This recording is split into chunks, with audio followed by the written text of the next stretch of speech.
Iran ಮತ್ತು America ಎರಡನೇ ಸುತ್ತಿನ ಸಂಧಾನ ಸಭೆ ನಡೆಯಲಿದೆ. ಇಸ್ಲಾಮಾಬಾದ್ನಲ್ಲಿ ಮಾತುಕತೆಗೆ ಬಿಗ್ ಪ್ಲಾನ್ ಕೂಡ ನಡೀತಾ ಇದೆ. ಇರಾನ್ ಮತ್ತು ಅಮೆರಿಕ ಎರಡನೇ ಸುತ್ತಿನ ಸಂಧಾನ ಸಭೆಗೆ ಸಜ್ಜಾಗಿದೆ. ಇಸ್ಲಾಮಾಬಾದ್ನಲ್ಲಿ ಮಾತುಕತೆಗೆ ಬಿಗ್ ಪ್ಲಾನ್ ಕೂಡ ಮಾಡಲಾಗ್ತಾ ಇದೆ. ಸಂಧಾನ ಸಭೆಯ ಚರ್ಚೆಯ ಹೊತ್ತಲ್ಲೇ ಅರಾಕ್ಚಿ ಕೂಡ ಎಂಟ್ರಿ ಆಗಿದ್ದಾರೆ. ಪಾಕಿಸ್ತಾನಕ್ಕೆ ಅಬ್ಬಾಸ್ ಅರಾಕ್ಚಿ ದಿಢೀರ್ ಅಂತ ಆಗಮಿಸಿದ್ದಾರೆ. ಅರಾಕ್ಚಿ ಸ್ವಾಗತಿಸಿದ್ದಾರೆ ಆಸಿಮ್ ಮುನೀರ್, ಮೊಯ್ಸಿನ್ ನಖ್ವಿ. ಇಂದು ಯುಎಸ್ಎನಿಂದ ವಿಟ್ಕಾಫ್ ಕುಪ್ನರ್ ಹಾಗೆ ಆಗಮನ ಆಗ್ತಾ ಇರುವಂತದ್ದು. ಕುಶ್ನರ್ ಆಗಮನ. ಯುಎಸ್ ಉಪಾಧ್ಯಕ್ಷ ವ್ಯಾನ್ಸ್ ಇರಾನ್ ಸ್ಪೀಕರ್ ಗೈರಾಗಿದ್ದಾರೆ. ತೀವ್ರ ಕುತೂಹಲವನ್ನ ಕೂಡ ಮೂಡಿಸಿದೆ ಎರಡನೇ ಸುತ್ತಿನ ಸಂಧಾನ ಸಭೆ. ಈಗಾಗಲೇ ಮೊದಲನೇ ಸುತ್ತಿನ ಸಂಧಾನ ಸಭೆ ವಿಫಲವಾಗಿರುವಂತದ್ದು.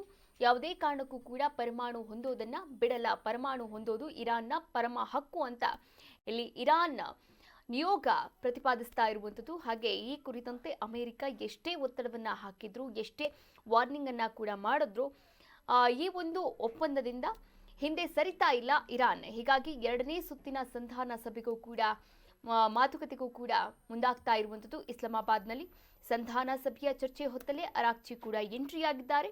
ಪಾಕಿಸ್ತಾನಕ್ಕೆ ಅಬ್ಬಾಸ್ ಅರಾಕ್ಚಿ ದಿಢೀರ್ ಅಂತ ಎಂಟ್ರಿ ಆಗಿದ್ದು ಅವರನ್ನ ಮುನೀರ್ ಹಾಗೆ ಮೊಯ್ಸಿನ್ ನಖ್ವಿ ಸ್ವಾಗತ ಮಾಡಿಕೊಂಡಿದ್ದಾರೆ. ಯುಎಸ್ಎನಿಂದ ವಿಟ್ಕಾಫ್ ಮತ್ತು ಕುಶ್ನರ್ ಕೂಡ ಆಗಮಿಸಿದ್ದಾರೆ. ಯುಎಸ್ ಉಪಾಧ್ಯಕ್ಷ ಜೆಡಿ ವ್ಯಾನ್ಸ್ ಹಾಗೆ ಇರಾನ್ ಸ್ಪೀಕರ್ ಈ ಒಂದು ಎರಡನೇ ಸುತ್ತಿನ ಸಭೆಗೆ ಗೈರಾಗಿದ್ದಾರೆ.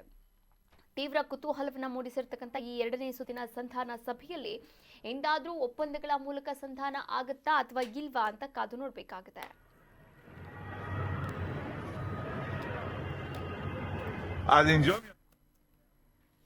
ಇರಾನ್ ಜೊತೆಗಿನ ಸಂಧಾನ ಕಡಿಮೆ ಅವಧಿಗೆ ಮಾತ್ರ. ಸಂಧಾನದ ಬಗ್ಗೆ ಇಸ್ರೇಲ್ ಅಧಿಕಾರಿ ಸ್ಫೋಟಕ ಮಾಹಿತಿಯನ್ನ ರಿವೀಲ್ ಮಾಡಿದ್ದಾರೆ.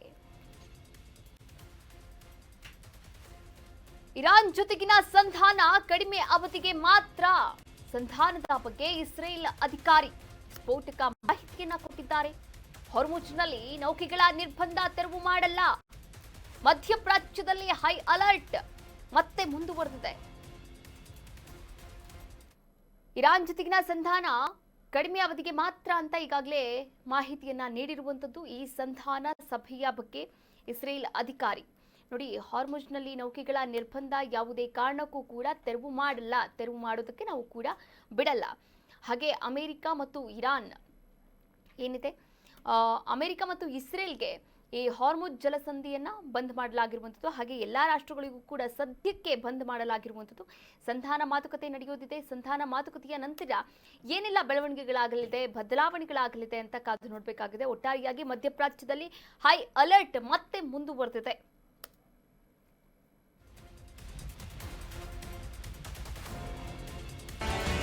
ಕರ್ನಾಟಕ ನ್ಯೂಸ್ ಬೀಟ್ ಫಾಲೋ ಮಾಡಿ, ಸಬ್ಸ್ಕ್ರೈಬ್ ಮಾಡಿ.